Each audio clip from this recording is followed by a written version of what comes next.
Focus on Arts. I'm your host, Patrick Van Slyke, and today we have a real treat. A good friend of mine, Schroeder, who actually is a world-renowned skateboarder, which is something I didn't even know until I found out just recently. Hi, Ben.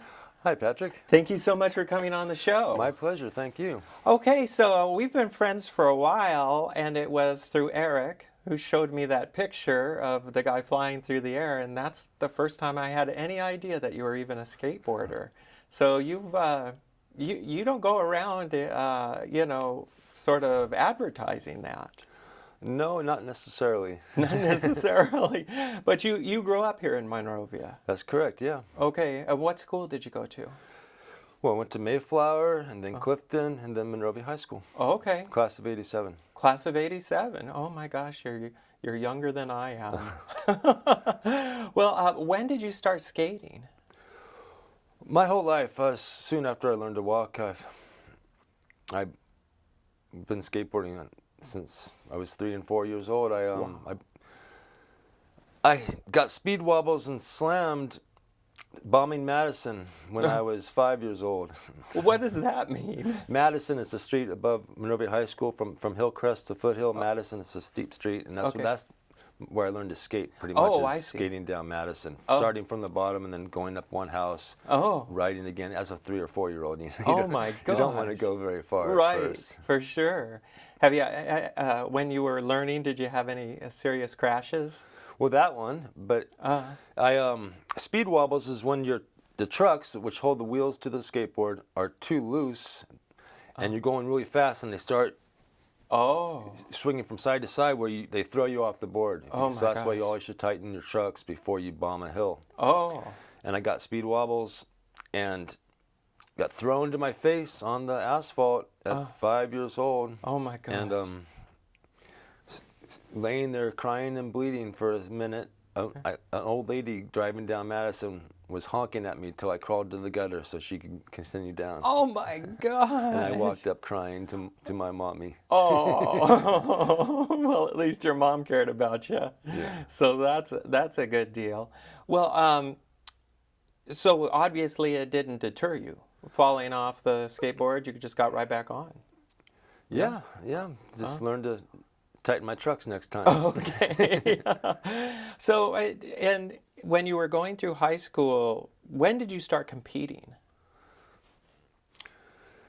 Well, I started competing in CASL. It was my first competition. So that stands for California Amateur Skateboard League, CASL.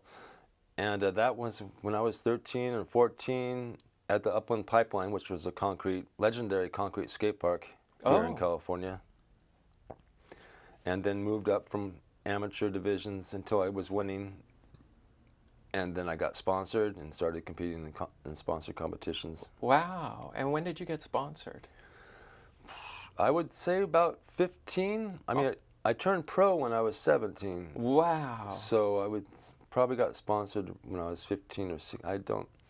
I would say 1985, so I would be 16. Oh my gosh. Wow, turned pro that fast after being sponsored. When did you realize that you really had an affinity for it, that you were like, better than the other kids that were probably skating around you? Well, I don't know if it was so much of an affinity, if not just determination. I was just determined. That's all I did was think about, eat, drink, and sleep skateboarding. Oh my gosh. And I was fortunate enough to have a vert half pipe in my backyard. Oh wow. On Hillcrest. So I would during high school years, I would come home at lunch break for the hour lunch, 45-minute lunch, and skate, and then go back to school and rush straight home after school. So. Oh wow! So you put in hours and hours of work on it. That's all I thought about. Wow! When you won your first competition, did you feel good? Yeah. Yeah. Yeah. It was my first sponsored AM competition, which is against the sponsored skaters from around California, not just the local guys in Castle. And that was in El Monte, at Spidey's ramp. And it was actually my very first sponsored AM competition I won. And it It was exciting. Oh, I bet. And I was gotten into the magazine from that competition in Trans World magazine. Oh, wow. Got a full page picture. And that must have been great. yeah. I bet you were real happy. Yeah. So the first time you went to a sponsored one, you won. Yes. Oh, that must have given you an idea that you really had that you were really headed somewhere. I suppose so. Like I said, I was just very determined and driven.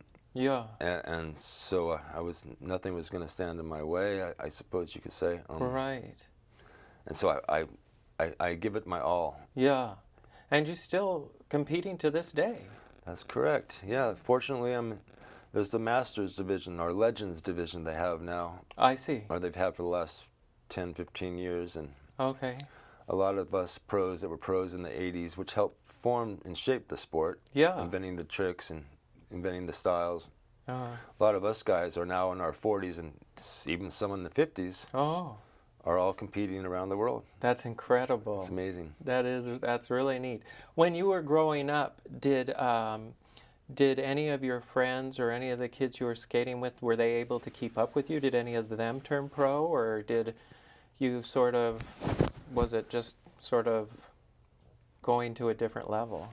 Yeah, nobody from Monrovia, or none of my friends. My younger brothers were really good. And they almost turned pro. They became sponsored. Matthew and Nathan are twins. Oh, wow. Just 3 years younger than me. And they were really good. And they got sponsored and were traveling with me a bit. Oh, yeah. But they didn't turn pro ever. I see. What does it mean when you turn pro? It means that you are skateboarding for money. You're competing professionally. I see. And your sponsor, your board sponsor.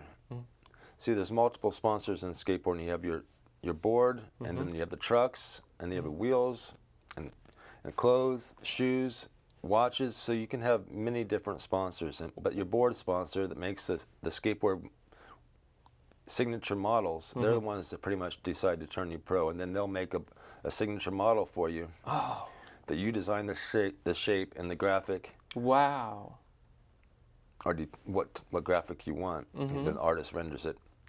And then they sell the boards in the skate shops around the world, and you make a certain amount per board that sells. Oh my gosh! So did you just sort of, when you went pro, did it? I mean, and if this is too personal, just let me know. But when you went pro, did all of a sudden your bank account get pretty fat? Yes, it was. Well, not my bank account getting so fat as much as I had a free life. I was able to. I moved up to San Jose. I was able to pay rent, buy my food, and also I traveled the world, but that was all paid for also. Oh, wow. I didn't have to pay for any of that, and they give you per diem. Oh, wow.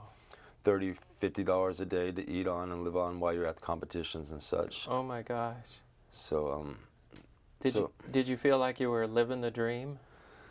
Yeah, I suppose so. I still feel like that.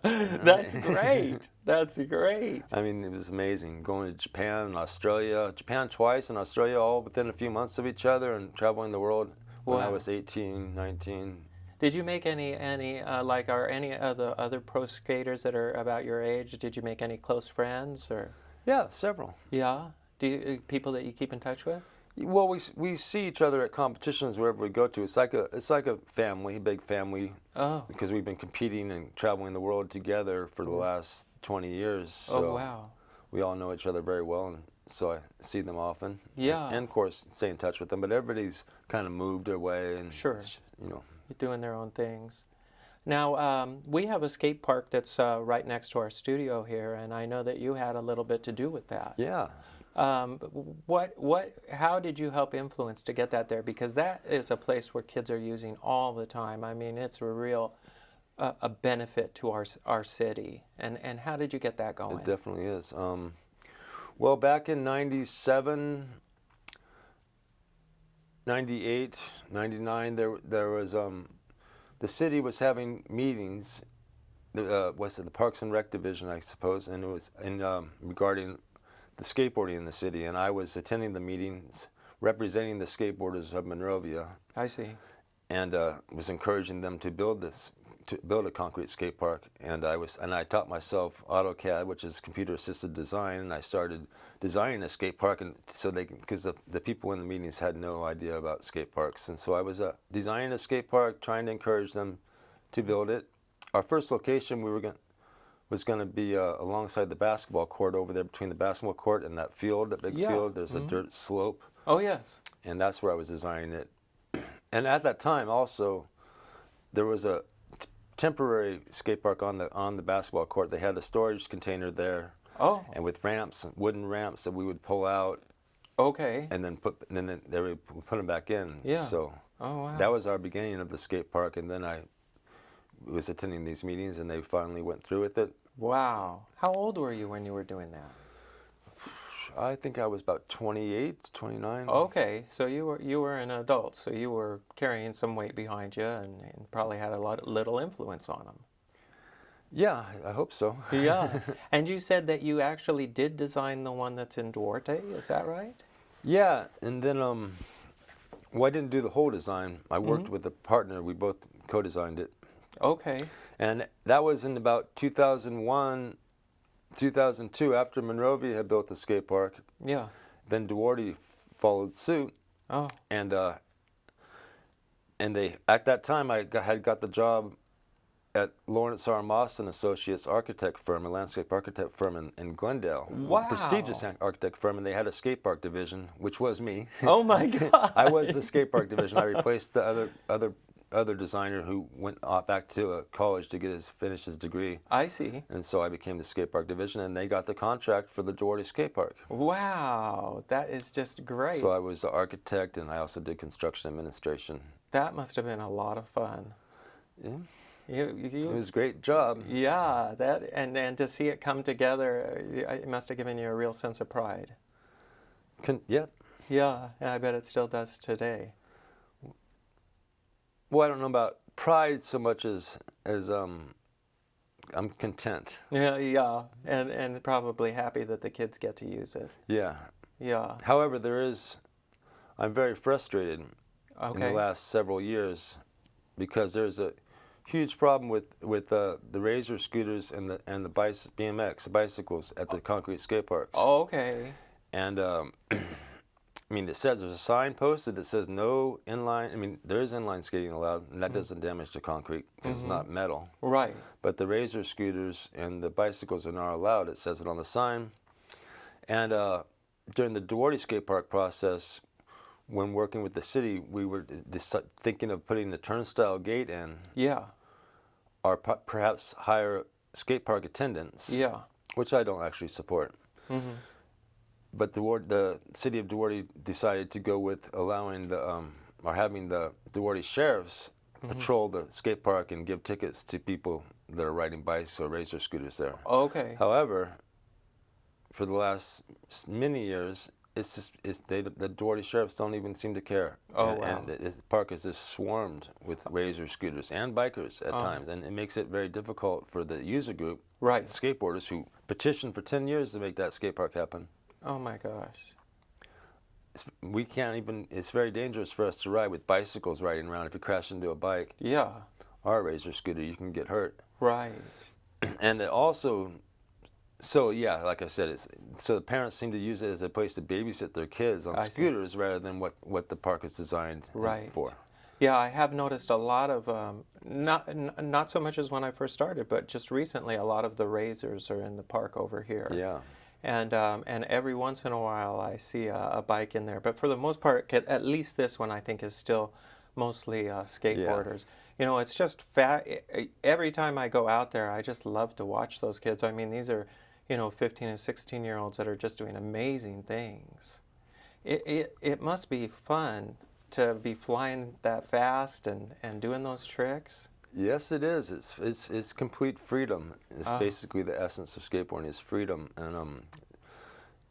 and it is flying. Like many of us dreamed of being able to fly when we were kids. Actually fly, run and jump and be able to fly. Well, on a skateboard, once you have confidence and control over it, you can go out and fly around. Wow, that is incredible. And so do you skate on a daily basis now? Yeah. You do, Yeah. still, all the time. Yep. You just love it that much. It's a fountain of youth, you know. Oh, wow. That's a great way to look at it. Tell me, what was like in the world of skateboarding, which I know very little about, what peak did you achieve? Well,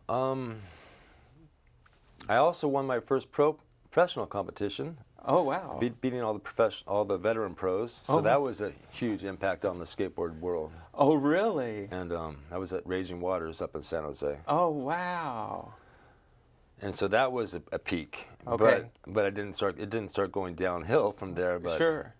And so I continued. And I've also won a professional competition 18 years later, just a few years ago. Oh, my gosh. Down in Laguna Beach. Oh, wow. Newport Beach. I'm not sure which one it is. Oh, yeah. But right there. So.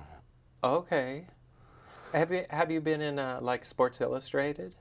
I don't think there's ever been any skateboarding articles in Sports Illustrated. Oh, okay. Well, that's ESPN covers skateboarding. Oh, they do. Yeah. Okay, so you've been interviewed before? Yeah, well, many times. But Wow. I was on ESPN. My first interview, my only interview on camera with ESPN was in this show called Skate. No, that was Nickelodeon. I'm sorry. Skate TV in the late 80s, early 90s. There was a show called Skate TV on Nickelodeon, and that was my first on-camera interview. Oh, wow. Were you nervous? Yeah, I was very nervous. You were probably more nervous than you are actually getting into this on the skateboard and going. By far. Oh, wow, wow. What's it like when you get out there, when you're setting up for a competition, when the other guys are lining up? How you feel? I just focus on myself. In this competition against yourself, you don't really think about the other guys, and you just kind of block out the pressure in a certain way. I can't really.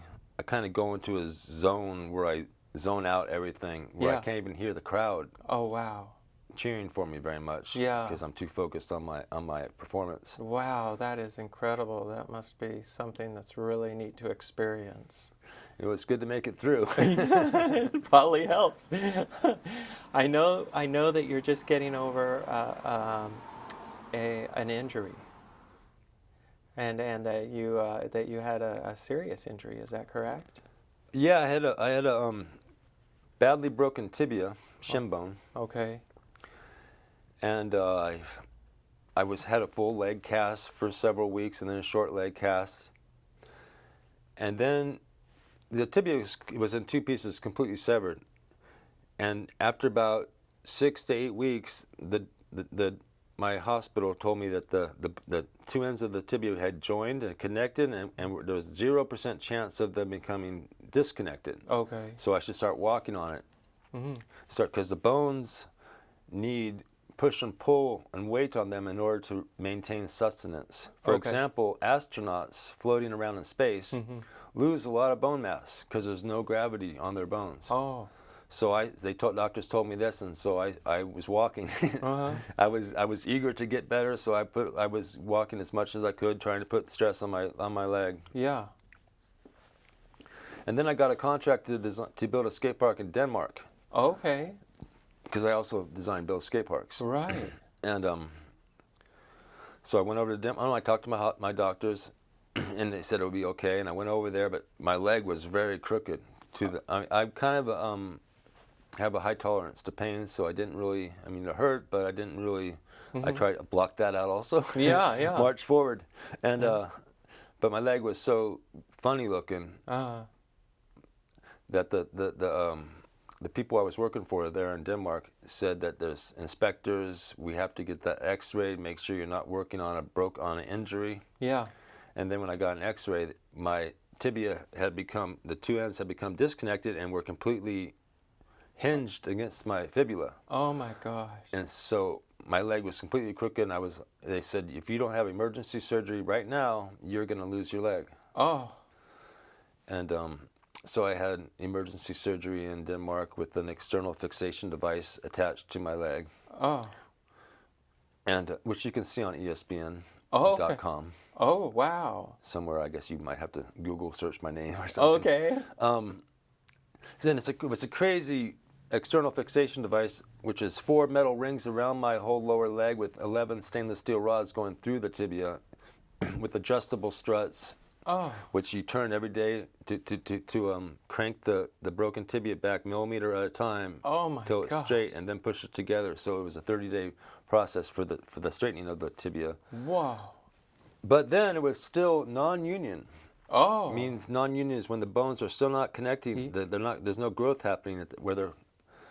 So that was. It was. So I was stuck in Denmark with this external fixation device. I was unable to fly internationally because when you fly internationally at such high elevation, your body swells and shrinks. And with this external fixation device on, which they call ilicerol, with the ilicerol on, infection inside of my leg and the bones is the highest risk. Oh, wow. And so I was unable to fly because the swelling and shrinking would be a high risk for infection. So I was forced to stay in Denmark until it healed. How long was that? And it wasn't healing. Oh my gosh. So, I mean, I was there for many months. Oh. Did they find out why it wasn't healing? Yeah, and so they had me. The doctors there, the traditional medicine, had me on 8 penicillin a day and morphine and Panadol, all these different painkillers, but the penicillin to make sure there's no infection. Yeah. But then after many months of being stuck in Denmark, I decided to go see an alternative therapist and pay. I had to pay $100 an hour just to talk to this woman, and but she said that the penicillin is what's stopping the bones from healing. Oh my gosh. And she said the doctor should know this. Everybody knows that penicillin kills. I don't know what she was saying, but so she gave me an alternative antibiotic that was little droplets I put in a glass of water. Okay. And I started doing that, and then within 2 weeks later of my next hospital visit, they said, "Whoa, the bones are healing." Oh my gosh. And I said, "Yeah, because I stopped the penicillin. I saw a therapist." And they said, "Oh, that's just a coincidence." Oh my God! So the traditional doctors, they don't want to hear or believe anything they haven't been taught, I suppose. Yeah, I guess so.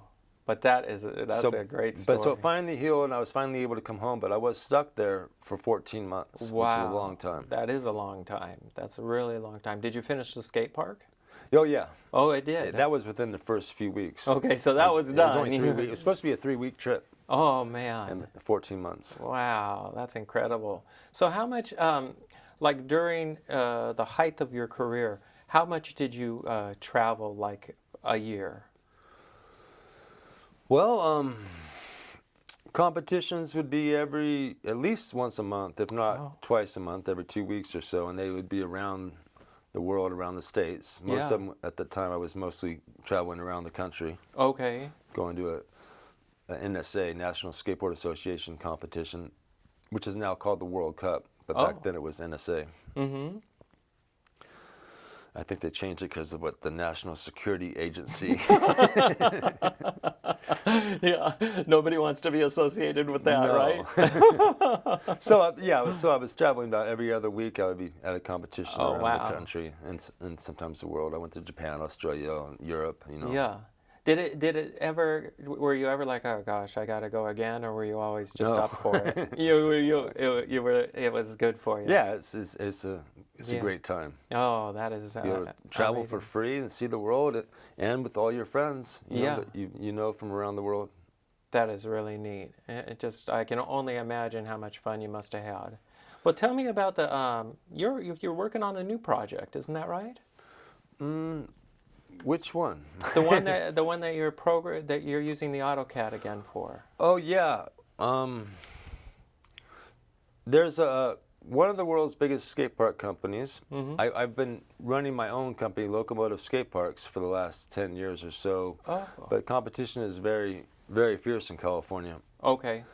Which is why I went to Denmark, or I built one in Indiana. Yeah. And, but one of the world's biggest skate park, I would say they are the biggest and best skate park company, and has came to me and they said, we want to make the Schroeder series. Oh. Which I would design a series of gnarly or different elements to put into a skate park. An element is a type of pool. Okay. Or maybe just a hip, a street, a different element, and that and when the cities, they'll put it in their catalog Uh-huh. under the Schroeder series, and when one of the cities selects one of those elements, they'll I get a cut of that. Oh, wow. And so I'm trying to do a good job of that and do it all in Yeah. by the book AutoCAD, put together the actual construction documents to show that company that I can do all of that stuff and hopefully get a permanent position with them. Oh, neat. And you taught did you say you taught yourself AutoCAD? Yeah, it's pretty I mean, there's a help. I mean, it's pretty. Yeah. If you just start doing it, you can kind of learn it. The more you spend on it, the more you learn. Okay. And you had such a passion for it that it probably didn't even seem really like work.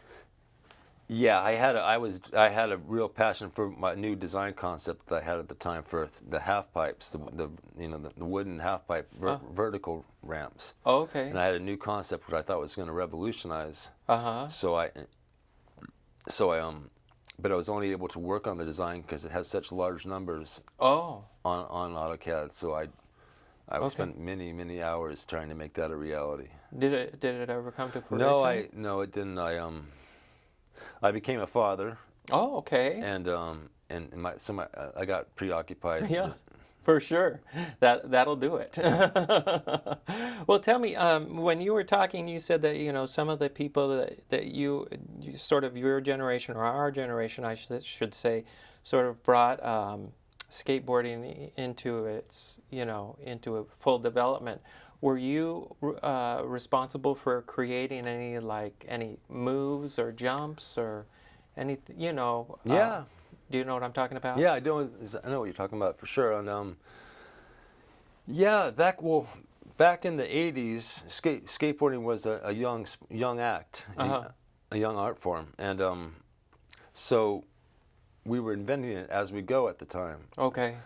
And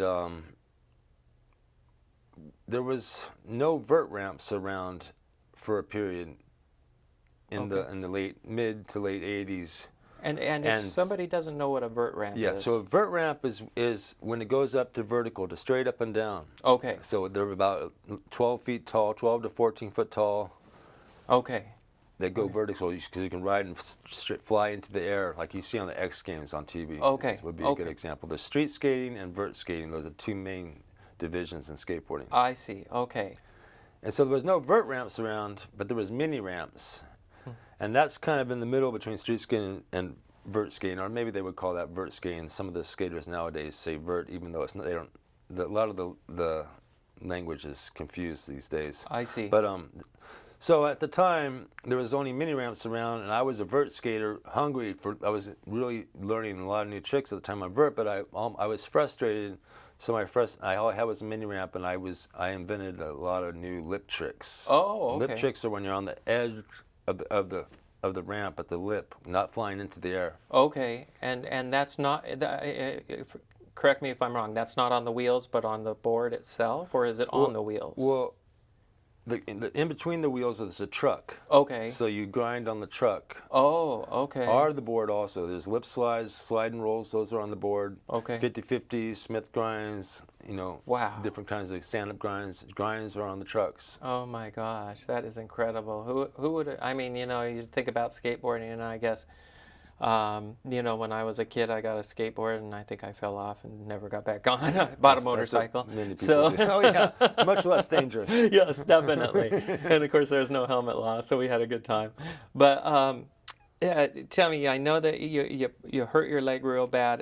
Have you hurt yourself other times? I mean, is it a process of just going through a lot of A lot of injuries. A lot of injuries. I'm actually notorious for injuries and for falling hard and getting back up.